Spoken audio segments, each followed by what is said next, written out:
Bliže se dogodek, ki ga noben crossfitter ne bi smel zamuditi, in to je CrossFit Open. Zato sem svoj trening za naslednjih 6 do 8 tednov malo spremenil.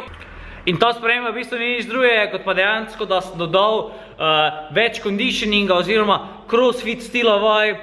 Drugače povedano, vaje, ki jih bomo najverjetneje videli v CrossFit Open, s tem, da bom malenkost pridobil na kondiciji in povadil vaje, ki jih v zadnjem času nisem. Enostavno zaradi tega, ker sem zadnjih 7-8 mesecev posvečal olimpijskemu dvigovanju teži in je moja kondicija šla od tukaj nekam v minus.